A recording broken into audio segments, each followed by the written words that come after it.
Das tragédias do século XX, a Grande Guerra é considerada como a que mais afetou a humanidade.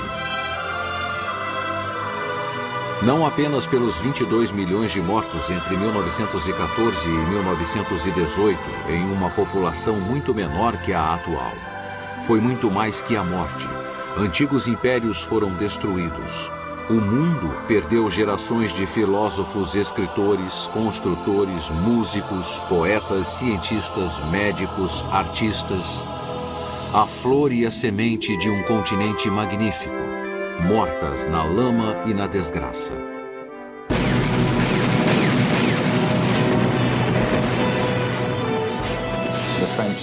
O soldado de trincheira acreditava em 1916 e 17 que a guerra não teria fim, que não haveria sobreviventes. Sua morte era inevitável. A glória, o cavalheirismo e o idealismo não sobreviveram. E dos horrores nasceram os monstros para futuros horrores. Do início ao fim foi épica. O povo, a batalha, a matança, os erros. O povo estava pronto para sacrifícios. E como se sacrificaram?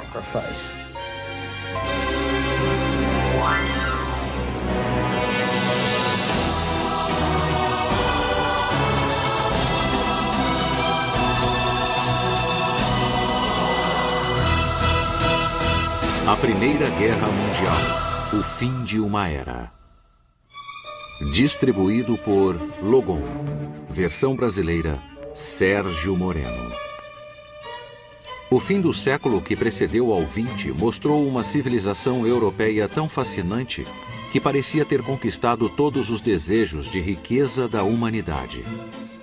Houve terríveis guerras no século anterior, mas agora a Europa parecia ter encontrado a paz através do equilíbrio diplomático. Além disso, o rei da Inglaterra, o czar russo, o Kaiser alemão e o imperador austríaco tinham algum grau de parentesco. Eram todos parte de uma família. O que haveria a temer?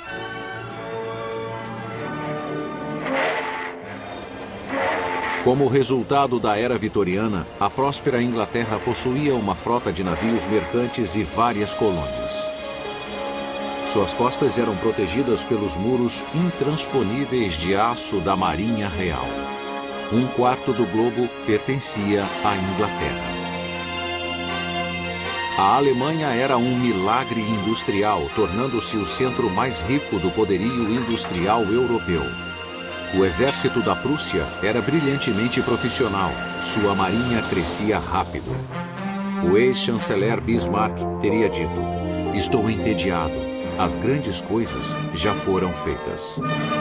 A França, com seu rico império além-mar, tornara-se tão importante intelectual e economicamente que Paris passou a ser o centro da cultura e dos negócios mundiais.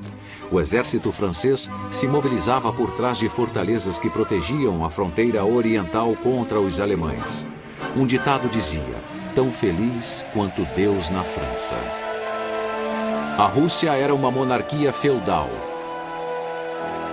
Sua corte suntuosa escondia uma decadência interna, mas seus gênios da literatura, da música e da dança deram-lhe estatura mundial. Apesar dos exércitos russos serem mal equipados, eram enormes e valentes. Mas um revolucionário chamado Trotsky observaria que a história já pousou sua gigantesca bota sobre o mapa. A Áustria, no 66º ano do reinado do idoso Franz Joseph, estava sitiada pela arrogância com as tensões de um império poliglota prestes a romper-se em fragmentos étnicos. Mas isso não era novidade. A magnífica corte de Viena parecia eterna ao som de suas valsas.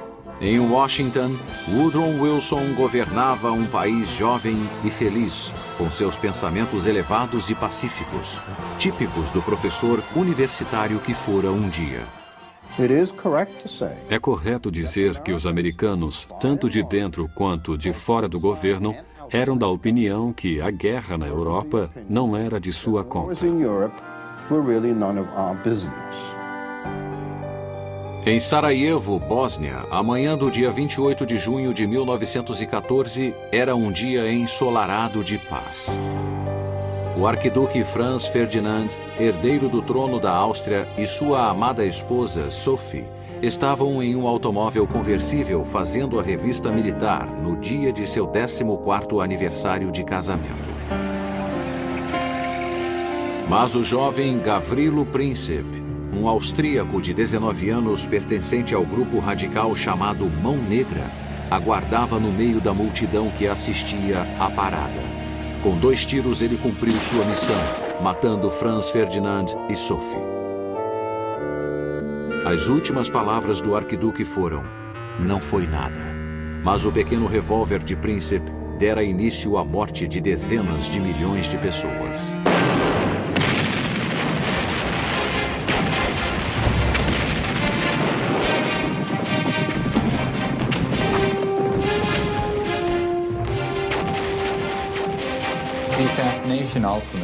O assassinato do arquiduque funcionou contra a independência nacional da Sérvia, pois deu ao governo austro-húngaro o pretexto de ocupar a Sérvia por um grande período.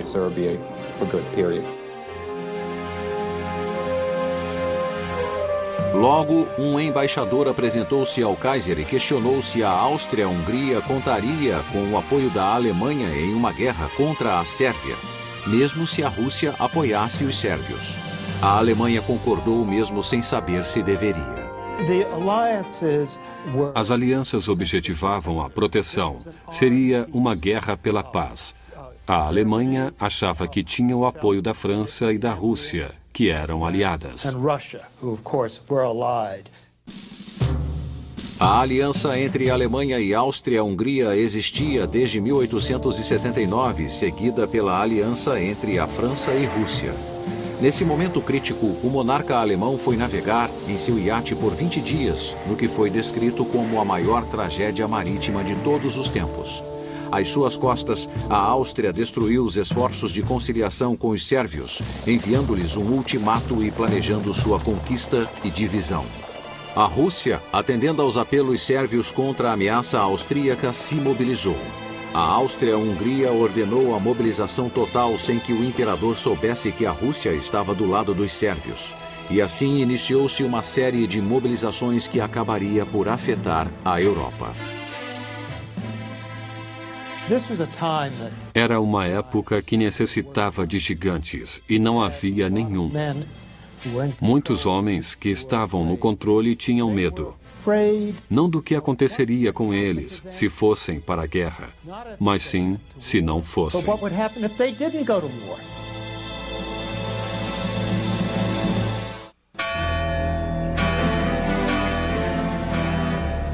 E no agosto fatal de 1914, as alianças falidas começaram a cair.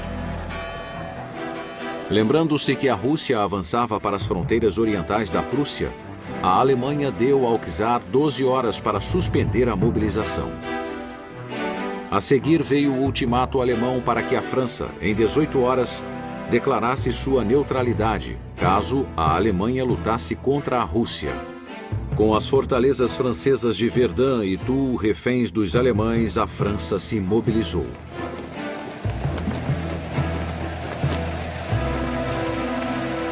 O resto foi formalidade. No dia 3 de agosto, a Alemanha entraria em guerra contra a França e a Rússia, aliando-se à Áustria-Hungria, o que acabou sendo altamente animador. A guerra era a oportunidade de se distinguir, de receber uma condecoração no peito e ser valorizado diante de um público enorme. A guerra era essa oportunidade.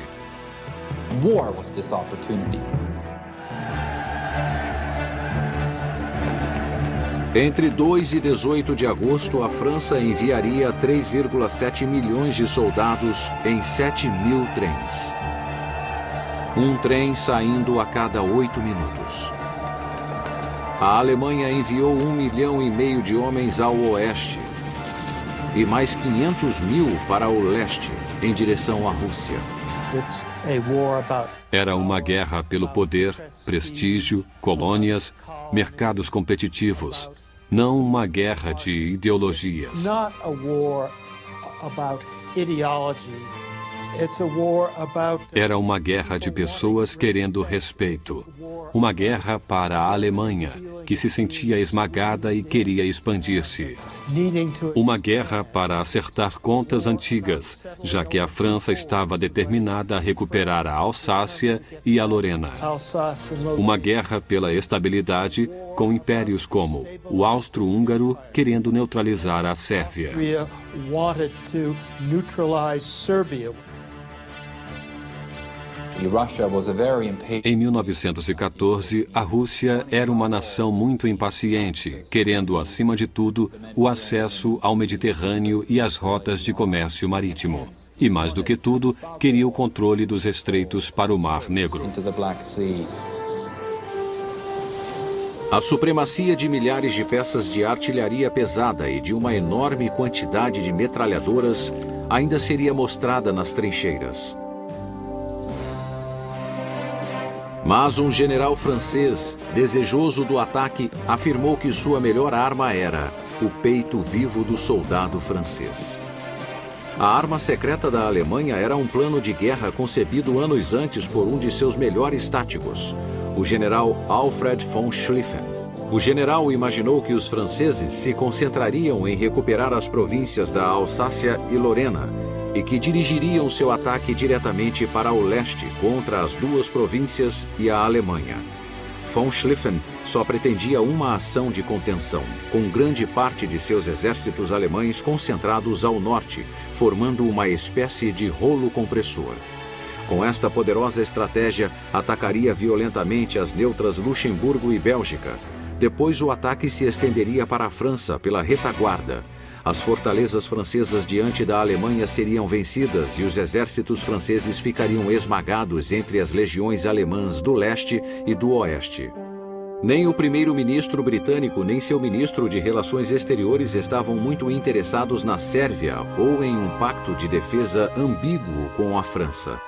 Ficar de fora não ofenderia a honra britânica, a menos que a Alemanha violasse a Bélgica, cuja neutralidade a Inglaterra havia garantido na formação daquele estado em 1831. Havia também o plano de fortalecer a frota alemã no outro lado do Canal da Mancha, em um porto belga, desafiando a supremacia marítima da Inglaterra.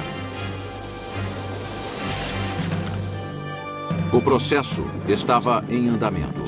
No dia 1º de agosto, a Alemanha cruzou a fronteira de Luxemburgo, dominou o país em 24 horas e exigiu a passagem livre através da Bélgica. A Alemanha concedeu 12 horas para que o rei Alberto da Bélgica concordasse. Este recusou-se e pediu o apoio do rei George. Bethmann Hollweg ficou atônito com a ideia de que Londres pudesse entrar em guerra pelo que ele chamou de um pedaço de papel. A opinião mundial abandonou a Alemanha e no dia 4 de agosto, a Inglaterra declarou guerra. O exército que a Grã-Bretanha mobilizou ganhara experiência nas guerras coloniais e era profundamente profissional. Mas era pequeno para aquela situação. Somente 125 mil homens. A força expedicionária britânica dirigiu-se rapidamente para o continente, para o que todos presumiam que fosse uma guerra curta. O plano de von Schlieffen não estava mais nas mãos de seu criador. O generalato agora era dirigido pelo general Helmuth von Moltke, uma sombra do titã que seu tio fora ao conceber a vitória prussiana em 1870. Von Moltke foi forçado a mudar o plano anterior quando uma força francesa maciça marchou de Lorraine, ameaçando o exército alemão na Bélgica. Von Schlieffen planejara 9% do flanco esquerdo, mas von Moltke utilizou 42% de suas forças. O exército inglês abolira a espada de seu equipamento. Audácia, audácia, sempre audácia, era o credo francês. Seus cavalos estavam preparados. Todas as grandes forças, Inglaterra, França, Alemanha, Rússia, Áustria-Hungria, possuíam grandes reservas de cavalaria, equipadas com espadas e lanças prontas para a cavalgada da vitória. No dia 4 de agosto de 1914, a cavalaria de 60.000 alemães lançou-se sobre a cidade de Liège, entrada para a Bélgica. As baterias dominavam os corredores de ataque. Cerca de 25.000 belgas estavam na defensiva e as pontes sobre o rio Meuse foram demolidas. O ataque dos alemães falhou. Seus soldados afundaram no Meuse. Mas nascia uma lenda alemã. Um obscuro coronel, Erich Ludendorff, separou-se de sua unidade na confusão da batalha. E no caos, Ludendorff brilhou. Levou a cavalaria alemã para a estrada certa, atacando pela retaguarda as defesas de Liège. Quando um general caiu, Ludendorff tomou seu lugar. Entrou em Liège e tornou-se o herói wagneriano da Alemanha. Perdido na fumaça da batalha estava o verdadeiro herói, a primeira arma secreta da guerra. Os enormes canhões de 420 milímetros que destruíram os muros rígidos das fortalezas um a um, usando balas do tamanho de homens.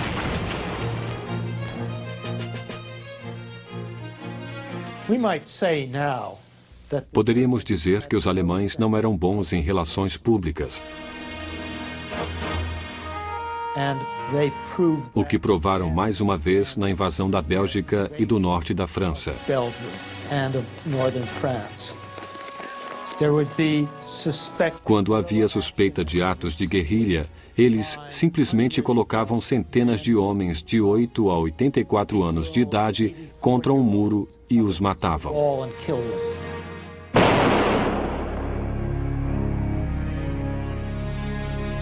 Queimaram a grande biblioteca de Louvain, um dos maiores centros culturais da Idade Média.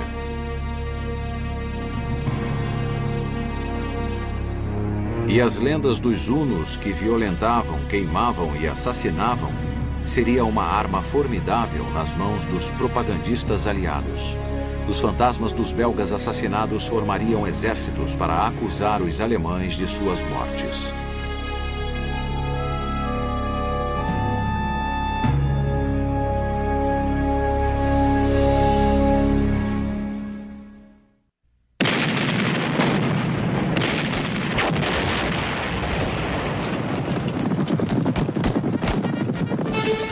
Já nos primeiros dias da guerra, o ímpeto alemão crescia conforme eles avançavam na Bélgica, visando a cidade de Namur e o rio Meuse.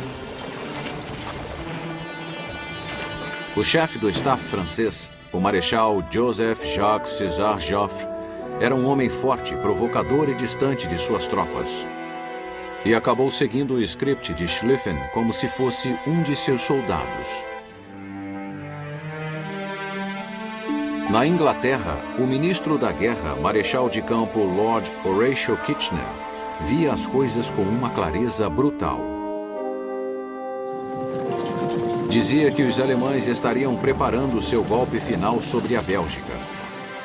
Via o corpo britânico de oficiais como um grupo de aristocratas que odiavam levar sua profissão a sério. E declarou que a guerra seria vencida pela nação que tivesse o último 1.000.000 de homens. Espalhados no caminho do enorme flanco direito alemão, os últimos 100.000 homens da Força Expedicionária Britânica entravam em formação, onde a frente belga articulava-se no centro de Mons. O comandante britânico Sir John French não estava à altura da sua função, mas foi abençoado com um subordinado brilhante, o general Horace Smith Dorrien. O exército britânico estava no caminho do beligerante general Alexander von Kluck, um jogador que liderava o poderoso primeiro exército alemão da Força do Norte. Von Kluck se deparou com os melhores atiradores do mundo. O ataque britânico foi tão fatal que os alemães não podiam crer que não estivessem enfrentando metralhadoras. Os mortos empilhavam-se. Apesar da artilharia alemã ter feito os ingleses recuarem, Mons foi tida como uma vitória britânica. E os sobreviventes passaram a ser chamados de Homens de Mons e usavam uma medalha especial chamada Estrela de Mons. The French in particular Os franceses eram tão inexperientes no início da guerra e tão despreparados para o seu desenrolar que enviaram soldados para o front no outono de 1914 usando calças vermelhas. Perceberam então que os atiradores alemães podiam vê-los em um segundo. Essa prática foi imediatamente mudada. Joffre permanecia cego quanto ao perigo mortal que seus exércitos corriam. Seu inútil Plano 17, um ataque frontal ao centro alemão em Lorraine, resultou em desastre.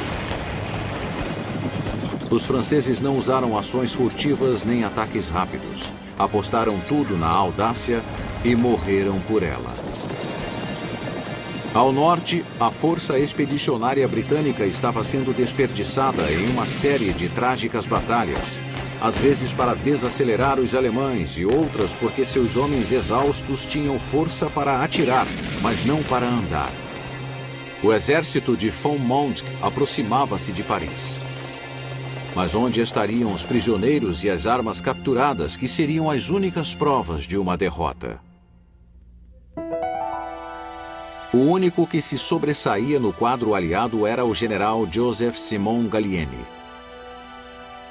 Gallieni era velho, estava aposentado, mas era o melhor dos generais franceses. E foi chamado de seu descanso para ajudar na defesa dos arredores de Paris.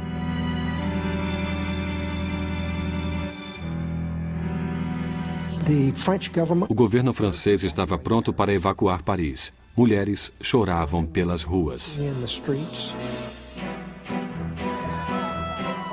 O rolo compressor alemão avançava sobre Paris. Então o general French propôs uma retirada dos britânicos para a Inglaterra. O ministro da guerra inglês o impediu furiosamente. Na Inglaterra, o escritor Sir Arthur Conan Doyle falou do agosto mais terrível na história do mundo. Comparou-o a uma terrível maldição de Deus. Von Kluck, percebendo a resistência e começando a sentir que Gallieni havia avançado demais, iniciou o recuo do flanco direito e mudou o plano que servira-lhe tanto. Ao invés de avançar para o sudoeste de Paris, iniciou sua entrada pelo sul para encurralar os franceses entre duas forças alemãs. Isso proporcionou que o flanco de seu exército, já enfraquecido por duas unidades enviadas para a frente russa, fosse posteriormente contra-atacado em Paris. Mas nada detinha sua natureza impetuosa de apostador. A nova possibilidade de reconhecimento aéreo provou seu mérito ao detectar a força inimiga ao longo do Marne. Von Kluck, audacioso, levou suas forças já exaustas adiante. Quando os soldados marcham dia sim, dia não, chega um momento em que estão cansados. Além disso, não imaginaram o efeito que as enormes distâncias teriam sobre seus cavalos.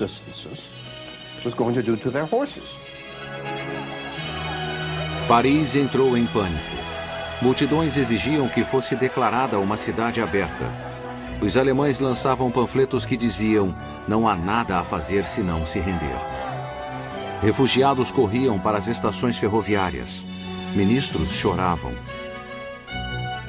Gallieni respondeu: "Recebi a ordem de defender Paris contra os invasores e vou cumpri-la até o fim". Finalmente, Joffre começou a ver pelo ar as possibilidades do flanco alemão se aproximar. Enviou Gallieni para saber se a força expedicionária britânica de John French estaria pronta para juntar-se a um ataque. Sir John não sabia o que dizer, mas finalmente afirmou: "Diga a ele que tudo o que o homem puder fazer, nossos soldados farão". A Batalha do Marne foi uma série de encontros confusos e mortais que começaram no dia 5 de setembro e duraram por 7 dias terríveis.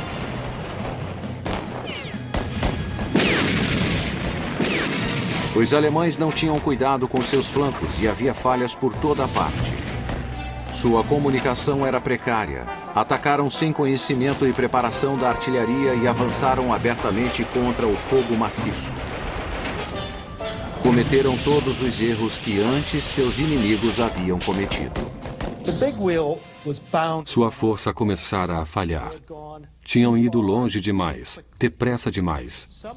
Em alguns dias faziam uma média de 50 quilômetros e não possuíam a capacidade logística para manter essa marcha. Logistical ability to keep up with this march. Em um momento crítico, quando a linha francesa enfraqueceu-se, o general Gallieni reuniu 1.200 táxis franceses para levar reforços ao fronte. Foi o primeiro uso importante da gasolina na guerra. Pouco a pouco, o exército alemão afastou-se para o rio Aisne. Paris estava salva. Ninguém poderia imaginar, mas a velocidade com que as coisas aconteciam nas primeiras semanas da guerra no Oeste havia diminuído.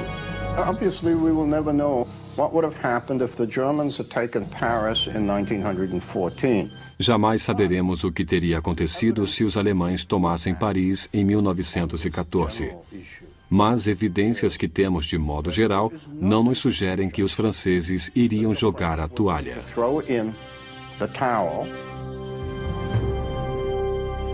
Enquanto isso, no leste, a máquina mortífera não parara. O malogro alemão do Marne foi mais do que compensado nos portões da Prússia.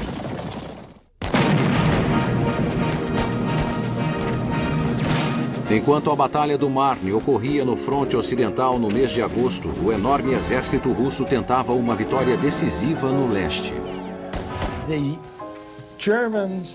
Os alemães tinham poucas tropas no leste, pois sua intenção era lidar com a França o mais rápido possível e estavam convencidos de que a tirariam da guerra em questão de 6 semanas. Take France out of the war in a matter of a month or 6 weeks. Mas os russos iniciaram sua ofensiva no que era chamado de Prússia Oriental. Called East Prussia. A defesa do imenso fronte alemão de mais de 322 quilômetros na fronteira oriental da Prússia contava somente com 135 mil homens, liderados pelo general Max von Prittwitz. As forças russas que os atacavam eram compostas de 650 mil homens, uma vantagem de 4 para 1. Moviam-se em 2 exércitos comandados pelos generais Alexander Samsonov e Pavel Rennenkampf. Os russos eram bons soldados. O problema é que não possuíam armas adequadas. Muitas vezes não tinham nem fuzis. Não possuíam artilharia suficiente.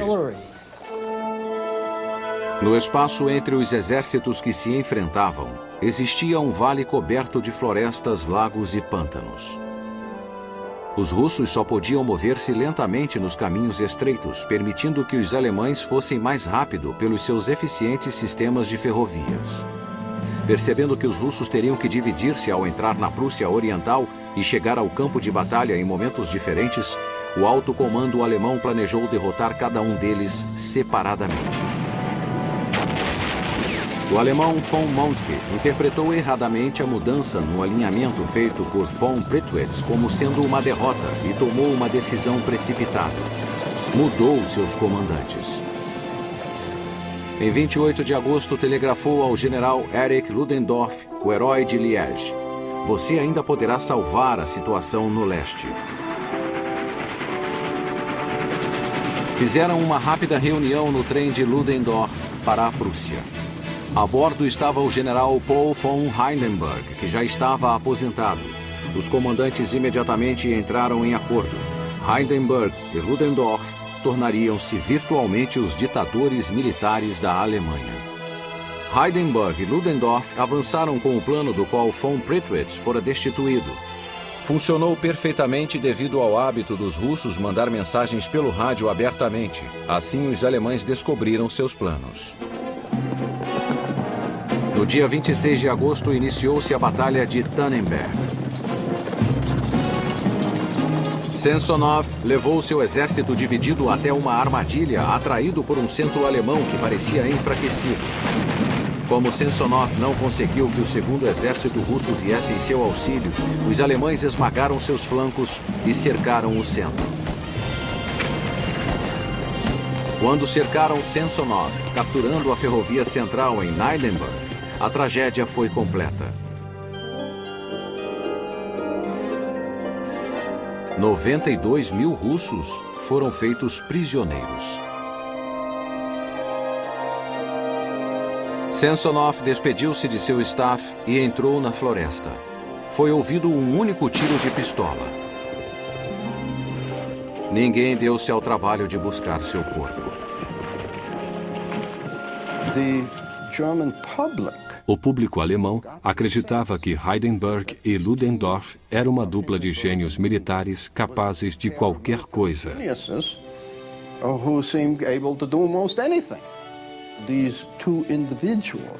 Esses dois indivíduos que ajudaram a Alemanha em uma crise terrível, talvez a levassem à vitória.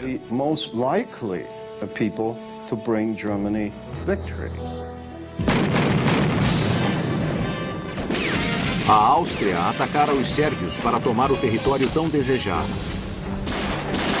Em 16 de agosto, o exército sérvio, lutando ferozmente sob a liderança de um gênio militar chamado Radomir Putnik, derrotou o ataque austríaco na Batalha do Rio Jadar. E depois foram vencidos pelos russos. Em 1914, precisaram chamar várias vezes os alemães para salvá-los. Isso se repetiu muitas vezes, e foi um dos temas da guerra, pois para salvá-los, os alemães retiravam as tropas do fronte ocidental.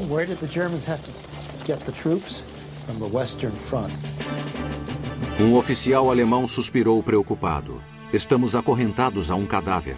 E também no Ocidente ninguém sentia-se confortável. Ninguém percebeu as implicações causadas por tantos soldados em um campo de batalha. Em 1914, a metralhadora e a artilharia rápida permitiam que um soldado cobrisse 3 vezes o campo que cobria na guerra de 1870.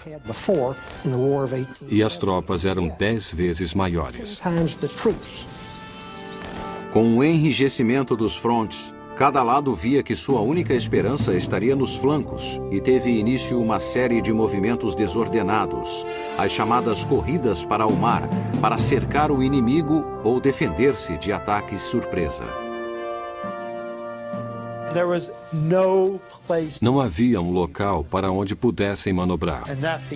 E esse tornou-se o grande dilema da guerra na França e na Bélgica. Como atravessar?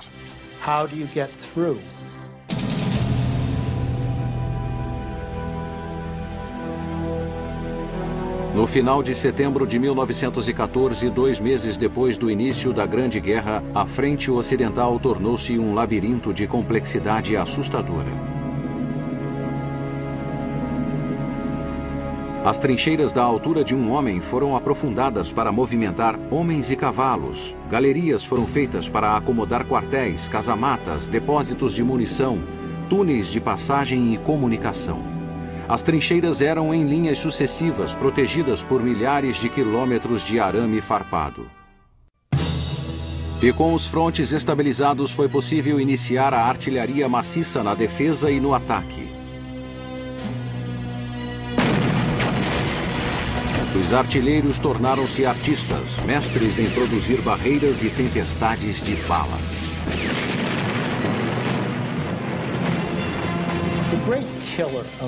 O grande assassino da Primeira Guerra Mundial foi a artilharia, responsável por 75% das baixas no conflito.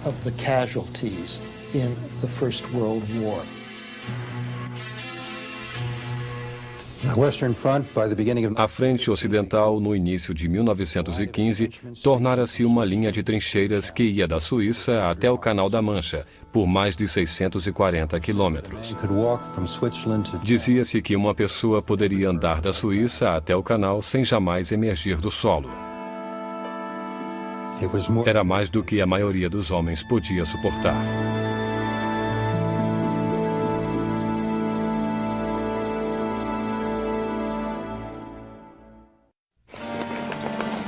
Com a diminuição das armas e dos homens na frente ocidental no início da guerra, a Antuérpia foi evacuada.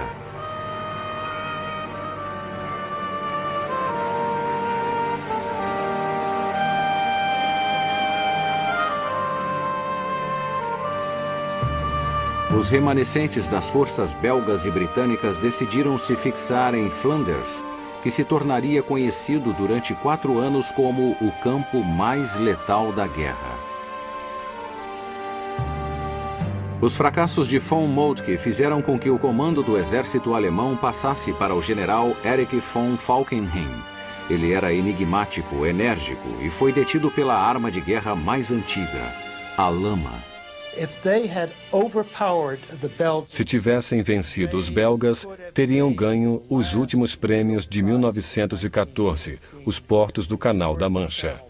Mas os belgas, sob as ordens do rei Alberto, resolveram inundar o local. E foi isso que deteve os alemães.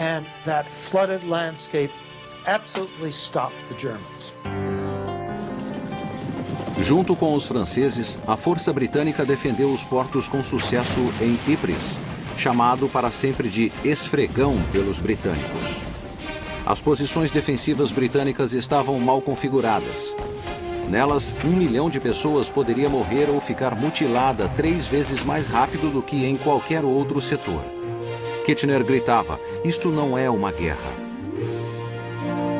A batalha diminuiu de intensidade e os exércitos cavavam mais fundo. Sabemos que os soldados começaram a reconhecer as condições da guerra. Era uma luta de atrito. Aquela matança dos inimigos mudaria para sempre suas vidas. Foi quando reconheceram que a arma mais importante para sua proteção era a pá. Não a pistola, não a baioneta.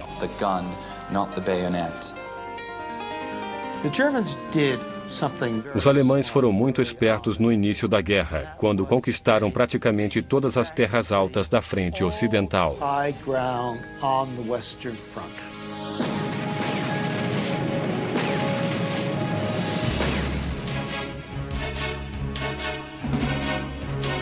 As nações repentinamente compreenderam que aquele era outro tipo de guerra. Máquinas de fabricar munição se espalharam por toda a parte. Só as pistolas francesas de 75 milímetros cuspiam mais de 30 mil balas por dia. Logo, a Inglaterra produzia 1.200.000 cápsulas por mês. E a matança precisava de cada uma dessas balas. No início de 1915, os alemães invadiram os campos orientais e ocidentais, cada um deles esperando que sua frente de batalha desfizesse aquele impasse. A dupla Hindenburg-Ludendorff conseguiu tomar Varsóvia dos russos, embora a retirada do inimigo para a vastidão russa tenha tornado o fato inútil.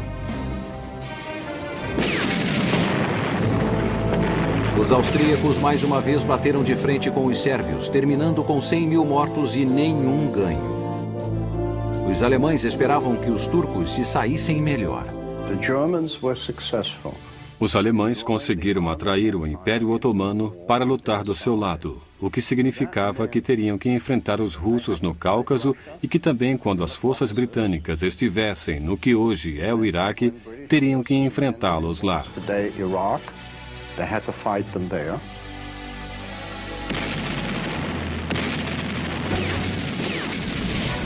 Turkey, although it... A Turquia, apesar de ter perdido o Império Otomano e a maioria de seus territórios europeus, ainda possuía a área em torno do que era na época Constantinopla, hoje Istambul, e o Estreito de Dardanelos, que liga o Mar Egeu e o Mar Negro. Uma área de enorme importância porque era a rota mais plausível por onde as forças ocidentais poderiam fornecer suprimentos militares para a Rússia. With military supplies. Apesar das tentativas turcas de penetrar na Rússia pelo Cáucaso em dezembro terem sido bloqueadas, os russos nervosos pediram que a Inglaterra os livrasse da ameaça ao sul. Os britânicos e os franceses estavam determinados a tomar Dardanelos. Planejaram uma campanha terrestre e naval combinadas, provavelmente a maior operação anfíbia realizada até aquele momento. Winston Churchill, como Lorde do Almirantado, foi um dos principais arquitetos da ideia. A tentativa das frotas britânicas e francesas de tomar Dardanelos através de uma batalha naval resultou no afundamento espetacular de 3 navios, causado por bombas e baterias da costa da Turquia. A tomada de Dardanelos teria que ser realizada por um exército vindo do mar. O ponto escolhido para o ataque foi a península de Galípoli, que guardava o lado europeu dos estreitos. Penhascos imponentes davam para o mar, com elevações de até 365 metros. O acesso através das praias estreitas e rochosas estava limitado a uma série de valas entre a densa ravina. O general Ian Hamilton foi enviado por Kitchener para comandar as divisões de australianos e neozelandeses com o general Birdwood.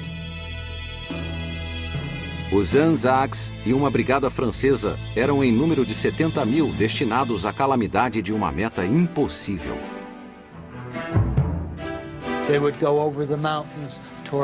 Iriam a Constantinopla pelas montanhas e outros iriam pelos Balcãs para alcançar a Alemanha pelo outro lado. Isso não funcionou. Graças às metralhadoras turcas, Galípoli se voltou contra os ocidentais.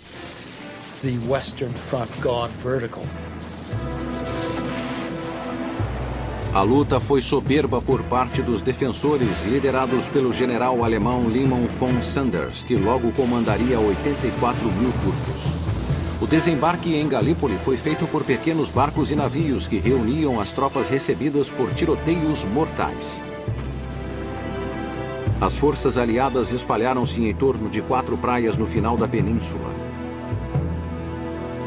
Confusos, os soldados perderam suas oportunidades táticas e estratégicas para avançar onde os turcos estavam mais fracos e se dirigiram a um verdadeiro vespeiro.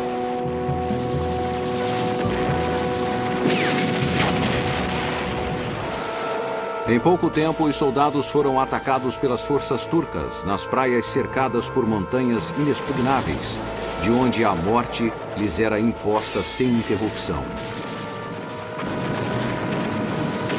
Com a chegada de reforços turcos, Birdwood só sabia dizer a seus soldados moribundos: cavem, cavem, cavem. Por isso lhes deram o nome de escavadores. A coragem e a desesperança eram enormes com os ataques que provinham das alturas. Em 3 dias, 1/3 da força de ataque sucumbiu. A Marinha Real veio em auxílio com fogo pesado, mas os submarinos alemães a aguardavam. 3 navios britânicos afundaram. Oficiais de carreira perderam seus postos. O primeiro-ministro britânico Asquith destituiu Winston Churchill de seu posto. Em julho, as mortes na Batalha de Galípoli ultrapassavam a marca de 50 mil. Nomes como Baía de Suvla e Angra Anzac tornaram-se símbolos de coragem inútil e desperdício. Mais 40 mil militares morreram em agosto, no que um soldado chamou de 5 acres de solo mal logrado. O resultado foi uma luta sangrenta que atravessou 1915, quando quase 1 milhão de homens lutaram naquela pequena península. 1/4 deles ainda encontra-se enterrado lá.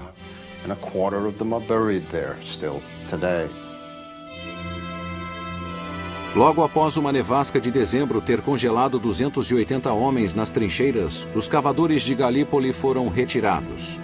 Mas novos horrores ainda estavam à sua espera. Ainda teriam que enfrentar situações insólitas na Grande Guerra que parecia consumir a humanidade sem fim.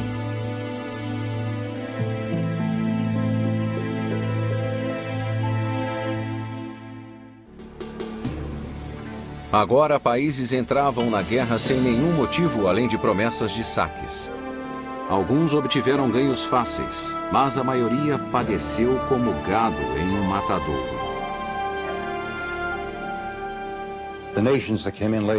Os que entraram depois o fizeram apenas para obter vantagens: Japão, Itália, Bulgária e outros. O Império Além-Mar da Alemanha foi a primeira vítima da guerra. Os japoneses tomaram suas possessões na Ásia, os britânicos seus territórios africanos, e o Império Alemão deixou de existir em 1915. A Itália entrou por pequenos territórios do Mar Adriático até o Egeu.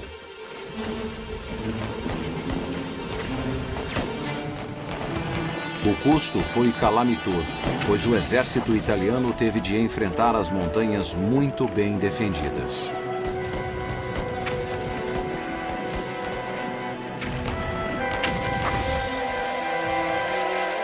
Os Balcãs escolheram seus lados freneticamente. Gregos, sérvios, albaneses, montenegrenses e mais tarde os romenos juntaram-se aos aliados. A Bulgária ficou com os turcos e as forças centrais. Portugal e Brasil contribuíram com os aliados enviando unidades militares.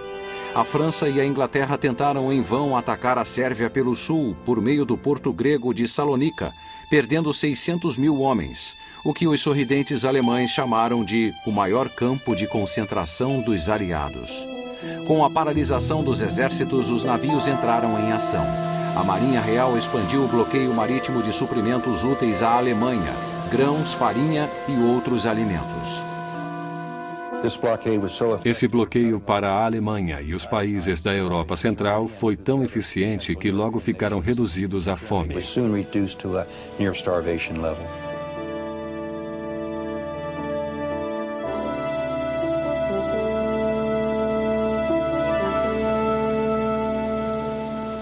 Os alemães, furiosos, buscaram a retaliação na sua crescente frota de submarinos. A Alemanha ameaçou afundar qualquer navio nas Ilhas Britânicas sem aviso prévio. Logo, navios neutros de ambos os lados passaram a ser bloqueados e afundavam rapidamente. A Inglaterra estava mais vulnerável no mar do que a Alemanha, pois importava 64% de seus alimentos, enquanto a Alemanha apenas 25%. O bloqueio britânico forçou o uso do submarino para o comércio, mas era um novo tipo de arma. A superfície podia ser atacada sem aviso, devido à sua vulnerabilidade, sem que alguma resistência fosse oferecida. Os pacíficos e prósperos Estados Unidos, com grande população imigrante alemã, assumiram uma conduta descomprometida, neutra. Perdiam mercados, mas seguiam indiferentes sob a liderança do presidente Wilson. Isto foi um problema para toda a Europa.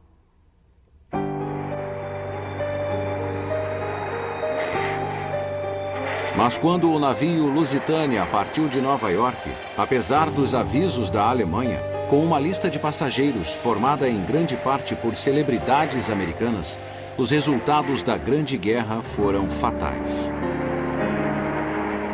No primeiro dia de maio, diante da costa irlandesa, Walter Schwagner, que comandava o submarino U-20, preparou-se para afundar seu país junto com o navio. Seu torpedo atingiu o Lusitânia, que afundou em 18 minutos. 1.198 pessoas, incluindo 128 americanos, afundaram.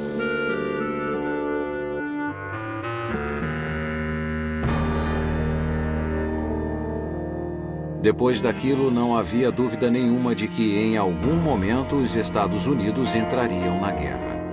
A ira americana nunca seria aplacada. A Alemanha havia agravado a situação, recusando-se a desculpar-se ou a recompensá-los, e elogiou Schwagner em sua imprensa nacional. O presidente Wilson tentou acalmar todos com a declaração: um homem tem o direito de orgulhar-se de não lutar. Foi massacrado por desejar proteger seu povo daqueles novos horrores surgidos na frente ocidental. Em Ypres, em um dia ensolarado e tranquilo nas linhas francesas, as tropas coloniais viram duas nuvens verde-amareladas vindo em sua direção, como se fossem neblina sobre o pântano em uma noite de frio.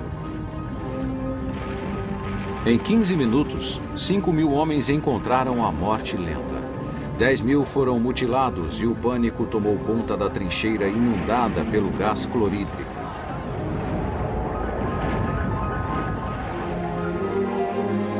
Até os alemães ficaram atônitos com o massacre e não aproveitaram os quase 10 quilômetros de abertura na linha. Com a surpresa daquela arma letal, o gás venenoso tornou-se mais um artefato mortal, sendo lançado constantemente em cilindros pela artilharia. Gases fosfogênio e mostarda juntaram-se ao clorídrico nos ataques fatais e passou a ser comum encontrar-se soldados cegos, asfixiados e com os pulmões destruídos.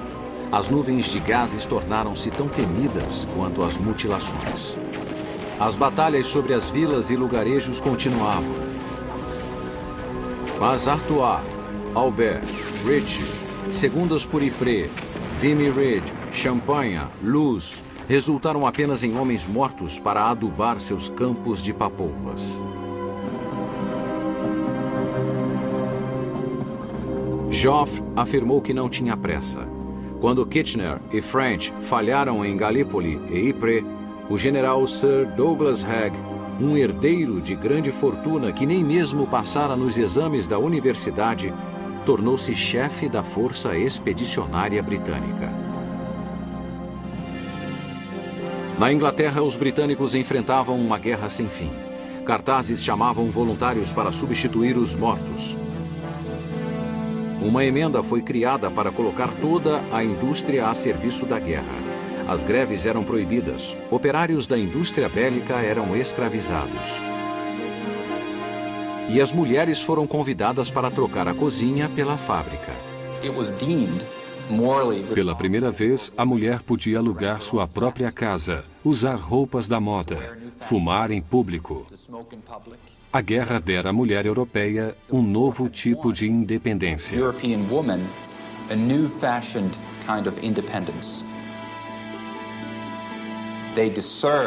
Elas mereciam uma recompensa no final da guerra, e a recompensa era o sufrágio.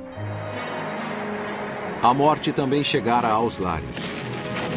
De 1915 a 1917, grandes aeronaves alemãs chamadas Zeppelins começaram a atacar a Inglaterra. Os alemães bombardeavam cidades bem distantes do fronte. Costumamos esquecer que os alemães adoravam bombardear as cidades. Surgiram então os canhões antibombardeiros e aviões de caça que suavizaram a ameaça dos Zeppelins. Pela primeira vez na história apareceu um novo herói que vivia nas nuvens. 10 anos após os irmãos Wright voarem, os duelos eram acima da terra. As pistolas foram substituídas por metralhadoras sincronizadas e bombas sofisticadas. Foi inventado um novo vocabulário: dogfight, ataque aéreo, strafing, spade, Newport, Fokker, spin, loop, aeródromo e, mais que tudo, um mas. Enquanto os soldados da artilharia que matavam 1.000 homens por dia eram ignorados, os assassinos do ar ocupavam as manchetes dos jornais. Von Richthofen, Bishop, Fonck e Bilk eram deuses nacionais. Max Immelmann e Hal Lufberry deram seus nomes a manobras aéreas clássicas, tornando-se imortais. Infelizmente, os imortais às vezes caíam das alturas envolvidos pelas chamas. A infantaria que recolhia os destroços acreditava-se imune, só que não por muito tempo.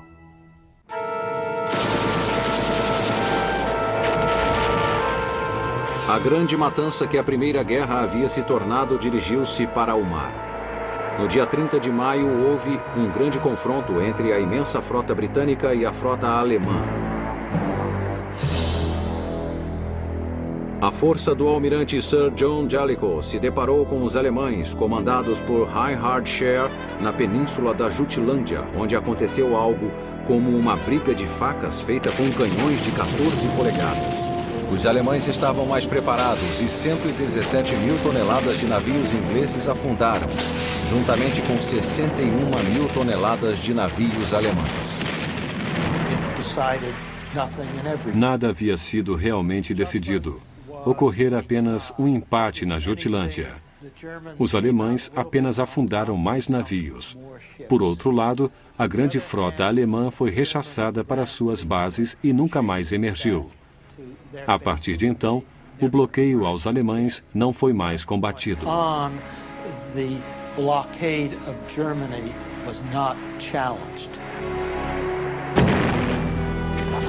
De volta à terra, a Áustria finalmente derrotou a Sérvia com a ajuda alemã e os exércitos russos foram afastados para a Prússia. Mas não houve uma decisão. O resultado de Lord Kitchener, o antigo herói do Império Britânico, foi tão insignificante que na época da sua morte, em um ataque submarino, a Câmara dos Comuns pensava em reduzir seu salário. Em seu lugar como ministro da guerra entrou o explosivo David Lloyd George.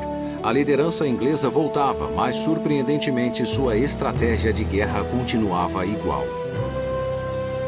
Douglas Haig estava prestes a cometer um erro militar que assombraria a Inglaterra pelo resto do século XX.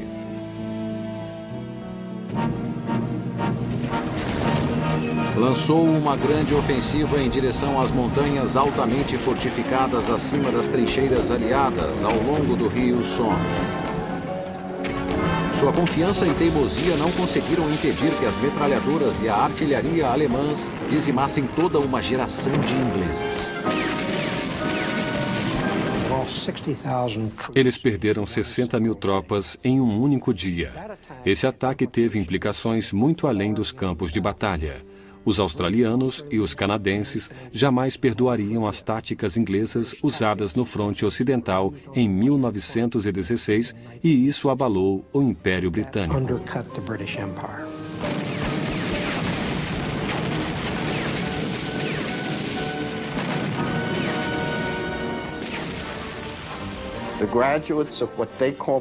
Homens graduados nas melhores escolas britânicas, que eram tenentes e capitães, foram os que morreram primeiro.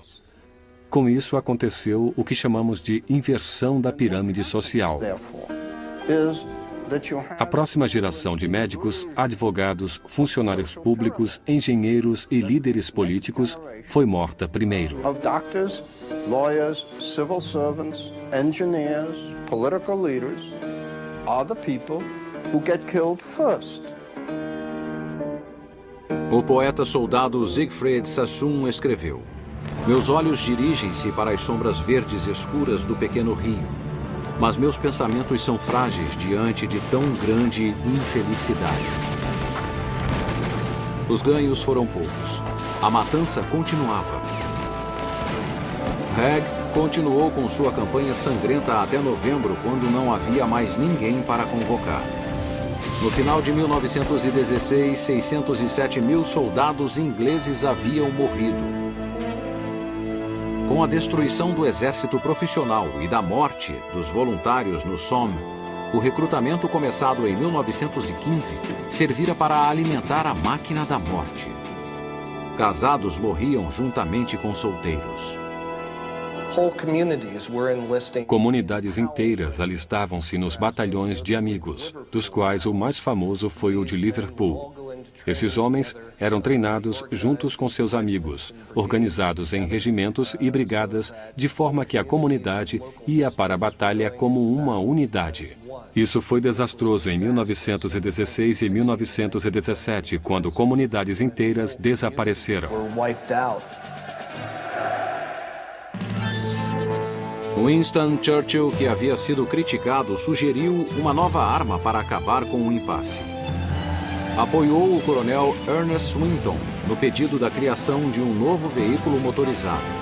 As armas secretas foram embaladas e enviadas com o carimbo de caixas d'água, que logo tornaram-se tanques. Um general insistia no valor dos cavalos e rechaçou a mudança. Mas os tanques eram citados com grande veemência, especialmente após do que aconteceria em Verdun. Falkenhayn, em um dos seus momentos de cinismo, decidiu atacar Verdun não pelo território, e sim para matar. Verdun, not to gain territory, but to kill people. You don't tell people this. Não se dizia aos soldados que estavam sendo enviados para a batalha para vencer ou destruir alguma coisa. To win this. Eram enviados para a guerra simplesmente para matar mais homens do que os que já estavam morrendo. Of killing more of the other guys than you're losing yourself. O ponto escolhido foi Verdun. O alvo seria o sistema de forte centralizado em Douaumont. Esse ataque foi chamado de Operação Gericht, que significava local de execução.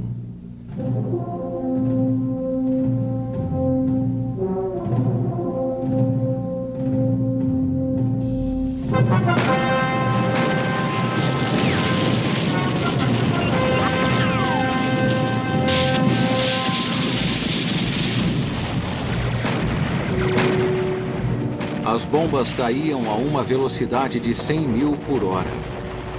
Os franceses, assustados com o uniforme em farrapos, levantavam-se das valas para a defesa.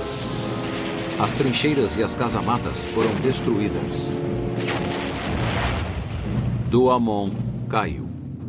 O calmo general Henri-Philippe Pétain galgou os rumos da história quando foi nomeado o Salvador de Verdun. Ele encerrava as ordens do dia sempre com palavras animadoras. Não passarão.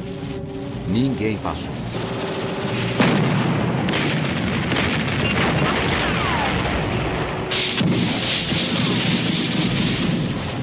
Depois de quase 6 meses de luta, a exaustão e falta de munição causaram o cessar-fogo em Verdun. A França perdera 500 mil homens. A Alemanha 400 mil. Falkenhayn acertara na sua estimativa, só que estavam longe da vitória. Seus homens morreram na lama, outros na areia. Foi na Primeira Grande Guerra que o petróleo fez a diferença, e ele estava localizado no Oriente Médio. Os ingleses queriam expandir seu império e tomar o controle do petróleo. Então, muitas tropas foram colocadas no Egito e na Mesopotâmia.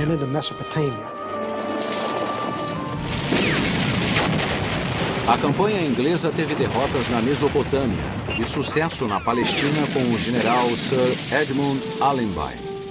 O coronel T.E. Lawrence atiçou as chamas da revolta árabe contra os turcos e se tornou um mito, ficando conhecido como Lawrence da Arábia.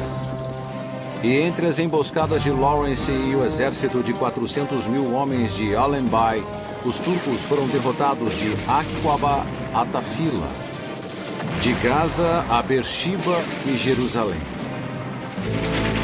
Na Europa, o elenco mudou.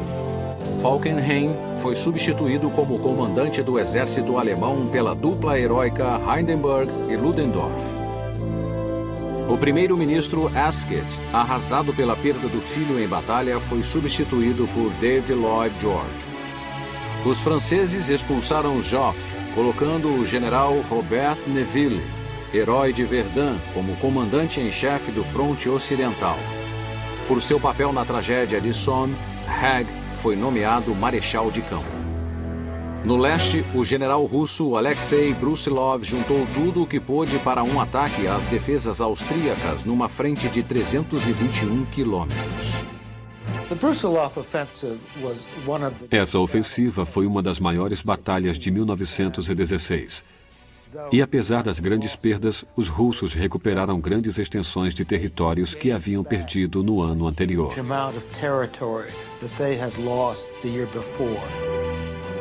Mas essa foi a última grande vitória dos russos, pois seus soldados morriam de exaustão e falta de suprimentos.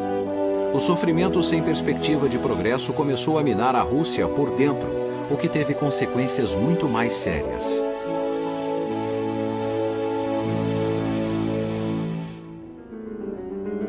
No início de 1917, o czar estava no fronte com seus exércitos dissolvidos, deixando seu império desgovernado. Em Petrogrado surgiram revoltas e as metralhadoras da polícia mataram centenas. O conflito espalhou-se para outras cidades. O que farei? Perguntava o czar a seus conselheiros. A resposta era: deves abdicar. Foi o que ele fez e a dinastia Romanov morreu no dia 16 de março de 1917.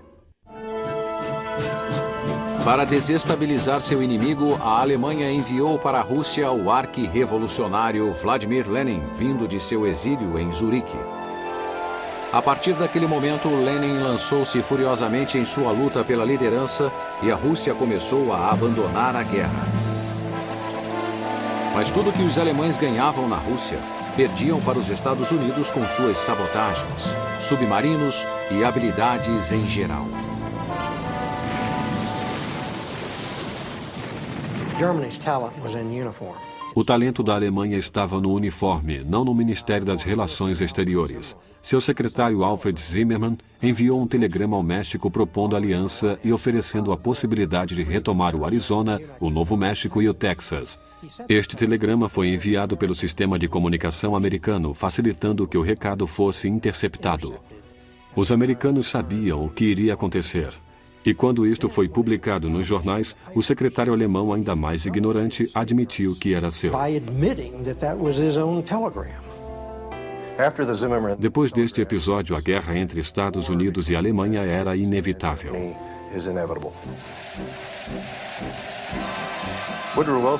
Woodrow Wilson, que fora eleito em 1916 para o seu segundo mandato sob o slogan "Ele nos manteve fora da guerra", não era tão pacifista quanto acreditavam. Na verdade, era um intervencionista. Teria que levar o povo americano para aquela guerra, coisa que não queria, mas que agora seria inevitável. Enviou em 2 de abril uma mensagem aos membros do Congresso dizendo que os americanos não tinham nada contra o povo alemão, mas que deveriam fazer do mundo um lugar seguro para a democracia. As forças americanas anti-guerra perderam força e ouviam-se os gritos de morte ao Kaiser e para Berlim. Wilson assinou então a declaração de guerra. Quando o exército americano começou a se preparar para a guerra na Europa, era fraco e despreparado como nenhum outro exército das grandes nações. Era composto de 200 mil homens e não tinha equipamentos modernos. Era preciso um grande líder para formá-lo. E encontraram em um novo comandante. John Pershing era oficial de cavalaria, formado por West Point. Lutara nas últimas guerras indígenas e saíra-se bem na Guerra Hispano-Americana. Comandara a 10ª Cavalaria, conhecidos como Soldados Búfalos Negros, de onde surgiu o apelido Black Jack. Lutara também na Revolta das Filipinas. Então, o presidente Roosevelt promoveu-o de capitão para general brigadeiro. Pershing era um importante símbolo, o homem que chegou para arrumar a casa.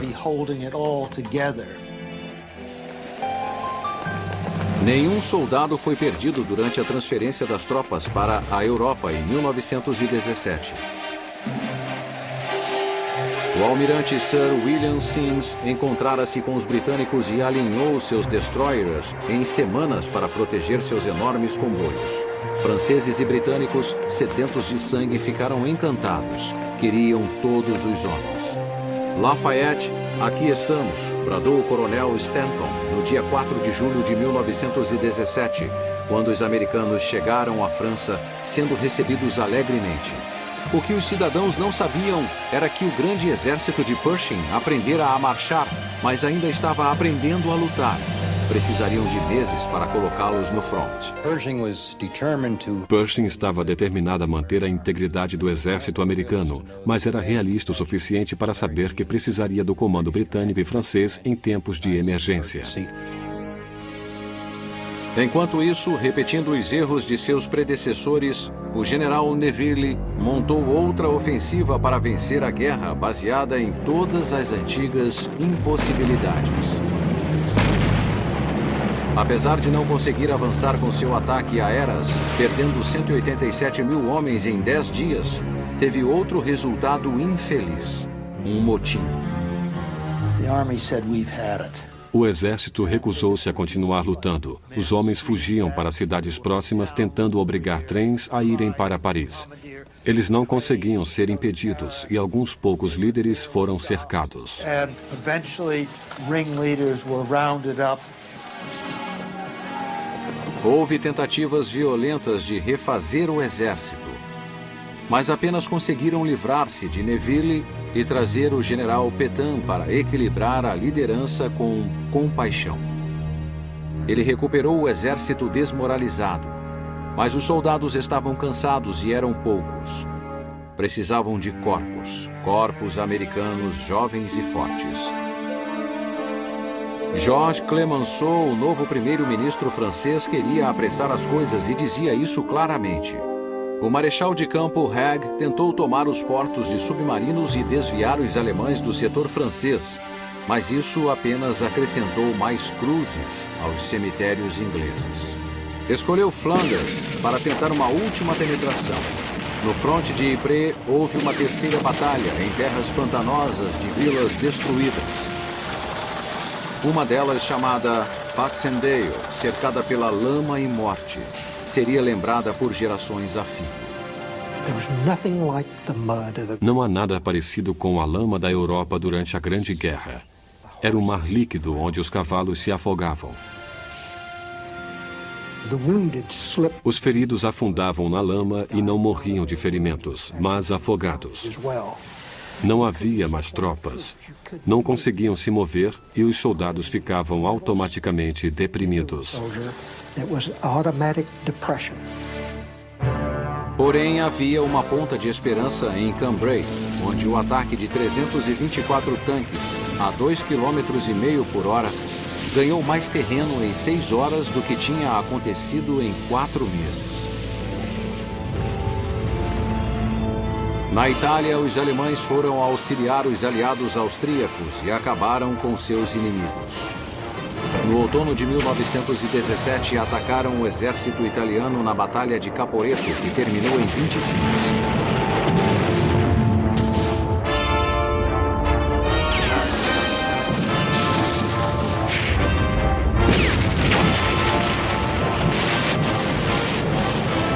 Dos 305 mil homens que a Itália perdeu, 275 mil se renderam. Os italianos precisavam de todos os homens para ajudá-los a continuar a lutar. Muito mais importante, a Rússia pretendia abandonar a aliança, levando seus milhões de soldados. No final de 1917, os revolucionários bolcheviques de Lenin lutavam para afastar o governo provisório de Alexander Kerensky e levar a Rússia a uma paz inseparável.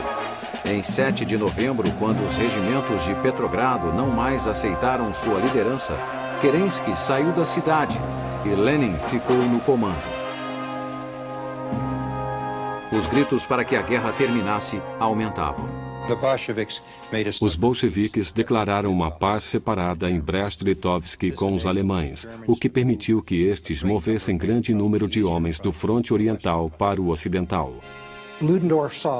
Ludendorff viu que 1918 seria o início ou o fim da Alemanha.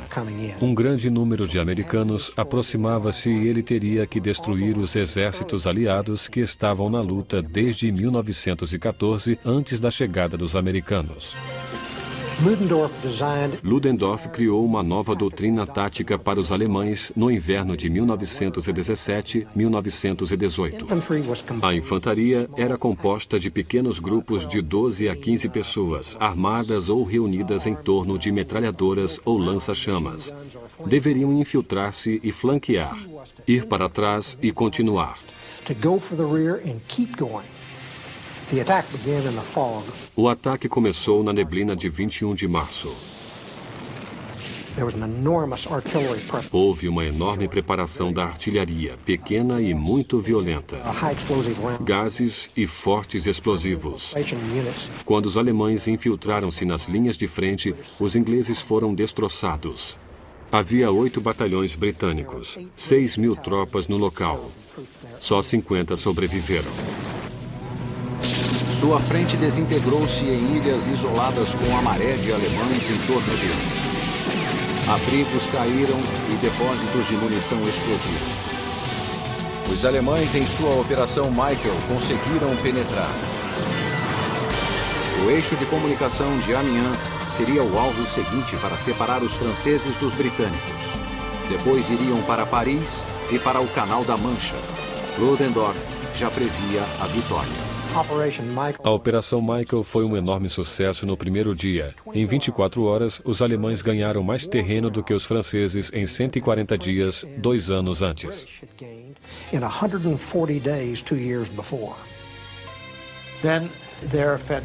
Então acabou a gasolina de sua ofensiva. Chegaram ao campo de batalha de Somme. Literalmente um deserto. Não havia água, existiam poucas estradas e quando as tropas alcançaram o outro lado, começaram a pilhar. Encontraram os suprimentos que não viam há 4 anos e o ataque foi interrompido.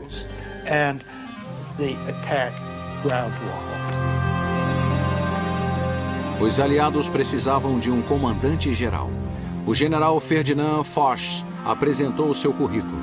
Eu lutaria sem descanso, lutaria no fronte de Amiens, lutaria em Amiens, lutaria atrás de Amiens, lutaria o tempo todo, jamais me renderia. Foi o escolhido.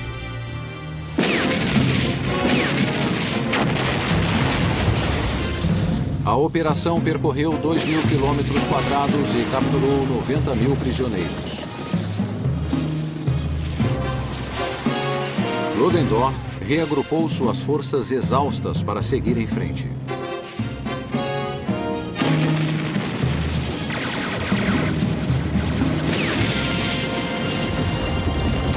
Nessas batalhas, 838.000 soldados seriam mortos, feridos, desaparecidos ou capturados.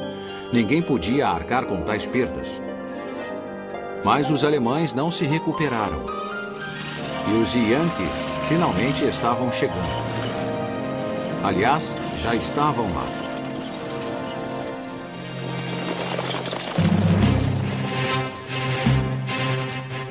O que levou os americanos à sua primeira ação em grande escala foi quando um ataque repentino alemão fez um avanço sobre as linhas francesas e britânicas por trás do elevado Chemin des Dames.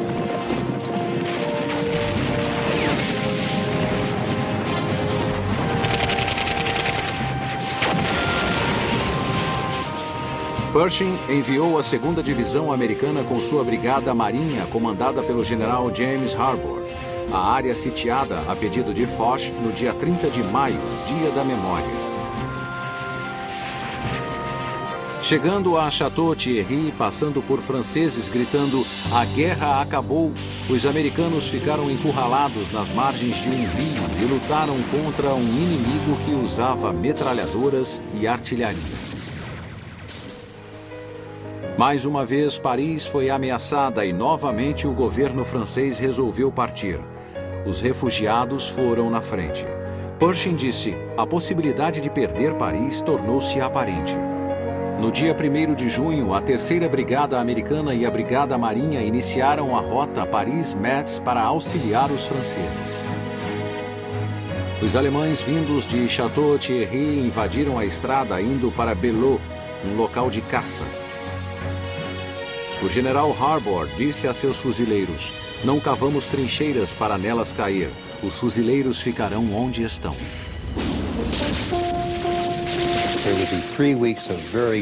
Foram 3 semanas de terríveis batalhas.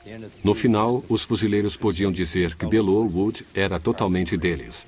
Foi uma pequena vitória, mas que instigou a imaginação dos americanos.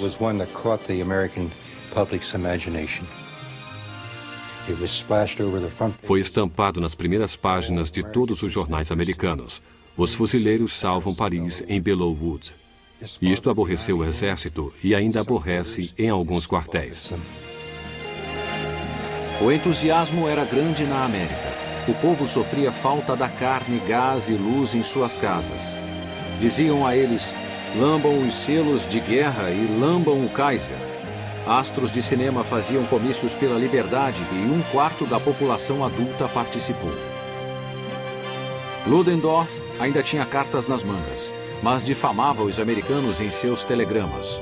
O grupo é excelente, o espírito das tropas é elevado, o efeito moral de nosso fogo não permite o avanço da infantaria.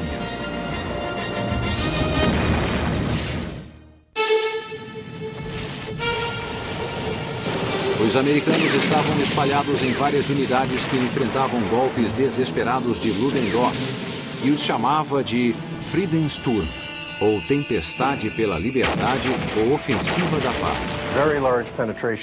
Uma grande invasão ocorreu entre os rios Aisne e Marne, como uma adaga apontada para Paris e seu sistema de comunicação. Ela teria que ser enfrentada rapidamente.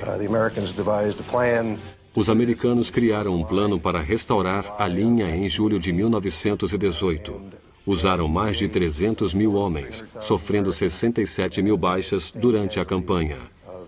A restauração da linha deixou os alemães furiosos mais uma vez.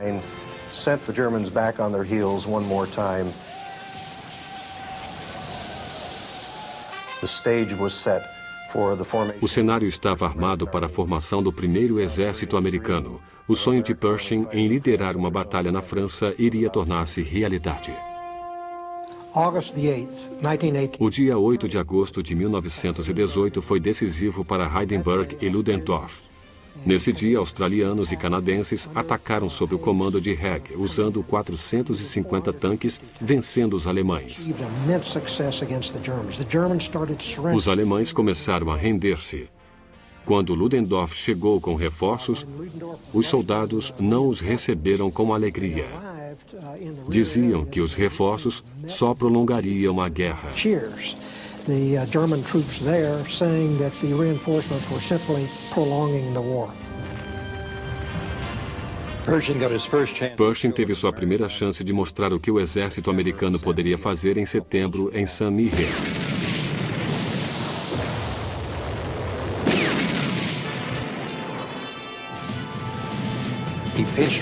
Ele atacou da maneira clássica de ambos os lados.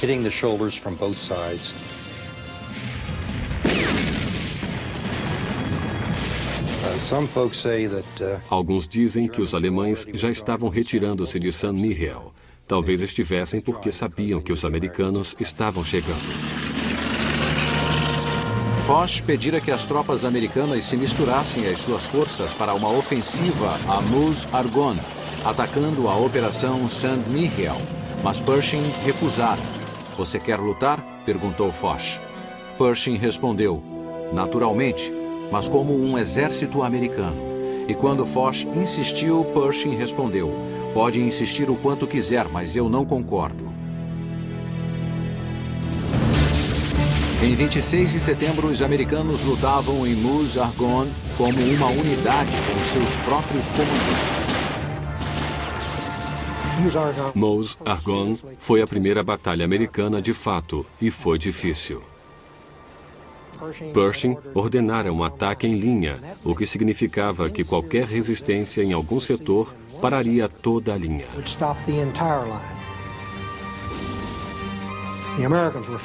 Mas os americanos aprendiam rápido. Pershing mudou suas ordens aos comandantes. Não teriam mais que atacar em linha. Deu iniciativa a eles. Estava ficando sem soldados e diminuiu as companhias de atiradores de 250 para 175 homens. Também começou a retirar as tropas da retaguarda e demitir oficiais. Demitiu vários comandantes de divisão e um de seus comandantes de corpo. Então, quando o ataque foi retomado em meados de outubro, os americanos puderam mover-se. Na frente americana, os alemães estabeleceram 4 cinturões de defesa de 32 quilômetros para o interior. Em um dos flancos, os alemães dominavam das alturas, observando os americanos. Foi a maior concentração de defesas que as tropas americanas encontraram em 2 guerras mundiais. A atitude de Foch era: "Vocês pediram, agora aguentem." Mas os americanos avançaram cheios de força e confiança.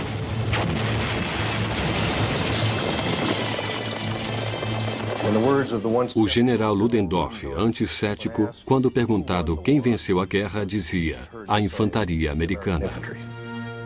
Os alemães e seus aliados caíam por toda parte, desde a frente ocidental até a Grécia e ao Oriente Médio. As novas reposições que vinham das áreas urbanas alemãs e o afastamento dos melhores soldados resultou em uma diminuição qualitativa da força do exército alemão.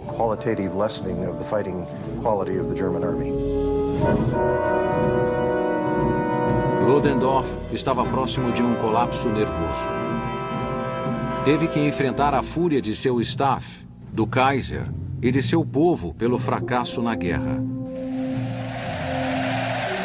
Os socialistas alemães agora percorriam as ruas, perseguiam o povo alemão e humilhavam seus oficiais, arrancando suas insígnias. A frota se amotinou contra as ordens do almirante Scheer de colocar navios no mar para uma última batalha. Assassinou oficiais e voltou aos portos com as bandeiras vermelhas dos socialistas hasteadas. No dia 4 de outubro, uma negociação de armistício foi enviada secretamente para o presidente americano com a esperança de que Wilson, o idealista e liberal que escrevera 14 pontos de base para a paz mundial, fosse o porta-voz ideal contra os beligerantes franceses, britânicos e italianos. Wilson queria colocar-se na posição de árbitro mundial, juiz do mundo, capaz até de ordenar um acordo de paz. Pensava poder, se necessário, mandar também nos aliados. A linha Hindenburg estava partida. Os turcos abandonariam a guerra em 30 de outubro e a Áustria em 3 de novembro. O Kaiser então dispensou Ludendorff. O velho deus da guerra alemão colocou uma barba falsa e óculos escuros e fugiu para a Suécia. Havia acabado. Uma comissão de armistício alemã encontrou-se às 7 horas em um trem na floresta em Compiègne. E quando um alemão perguntou quais as propostas para o armistício, o Marechal Foch respondeu friamente: "Não tenho propostas a fazer." Os aliados queriam continuar lutando. Os alemães perdiam as esperanças de manter qualquer coisa. A Grande Guerra terminaria às 11 horas da manhã do dia 11 de novembro. Na retirada, os alemães destruíram cidades, plantações, minas de carvão e obras de arte. Esse ato de vandalismo foi retribuído com a exigência de que indenizassem o que fizeram, pagando 32 bilhões de dólares pelos danos de guerra. O trem imperial creme e dourado seguia na escuridão e deixou o Kaiser depois da fronteira holandesa. Ele passou seus anos de asilo totalmente renegado. Em 11 de novembro, lembrado como o dia do armistício, Hindenburg chorou e as armas da Grande Guerra calaram-se para sempre. Novamente ouviam-se os pássaros. As tropas saíam de suas fossas e piscavam diante da luz do sol. Beberam pouco. A sobrevivência já era o bastante. As frentes aliadas explodiram em alegria histérica enquanto os alemães choravam copiosamente.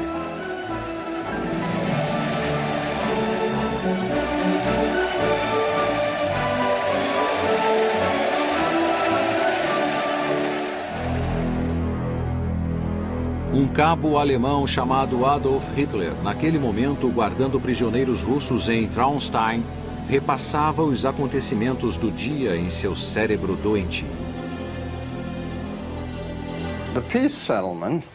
O Acordo de Paz. Uma série de decisões feitas com a Alemanha, a Áustria, a Hungria, a Bulgária, a Turquia, foi assinado nos subúrbios de Paris. E esses tratados foram muitas vezes criticados.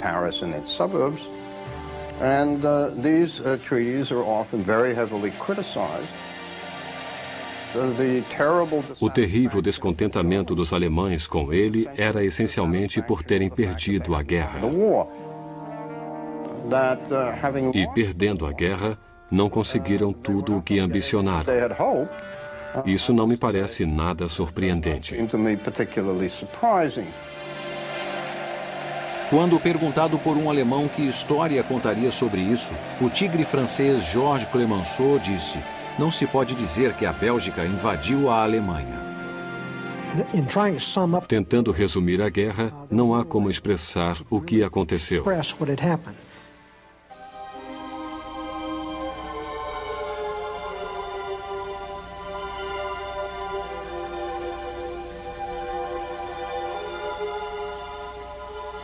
All of the widows, the orphans, Todas as viúvas, os órfãos, os membros perdidos, os milhões de mortos. Não faz o menor sentido e não há uma maneira de expressar o que aconteceu. A morte e os feridos foram o resultado da guerra. 9 milhões de soldados russos, 7 milhões de alemães, 7 milhões da Austro-Hungria, 6 milhões de franceses e 90 mil do Império Britânico e mais de 200 mil americanos em apenas 7 meses de batalha. A Grande Guerra matara 22 milhões de homens. Wilson voltou para casa para discutir longamente com o Congresso seu desejo que os Estados Unidos entrassem na Liga das Nações. Tentava discutir esse assunto com o povo quando um derrame venceu-o na última luta da Grande Guerra que ele perdeu. Sua liga morreria sem a América. Os exércitos aliados voltaram para casa em grandes paradas. Mas o preço da guerra foi maior do que podia ser mostrado. Juntamente com tantos soldados mortos, desapareceram séculos de esperança nas possibilidades da inteligência, gentileza e grandeza humanas. Os alemães, austro-húngaros, otomanos e impérios russos terminaram seus dias no centro da Europa, e o Império Britânico foi fatalmente ferido. A inocência americana ficara no passado. O que fora perdido em arte, tesouros, saúde, gênio e alegria jamais seria recuperado. Assim como as lágrimas daqueles que esperaram para sempre pela volta dos 22 milhões que dormem sob um mundo destruído. Essas feridas não têm cura. E 21 anos depois, a carnificina começaria novamente.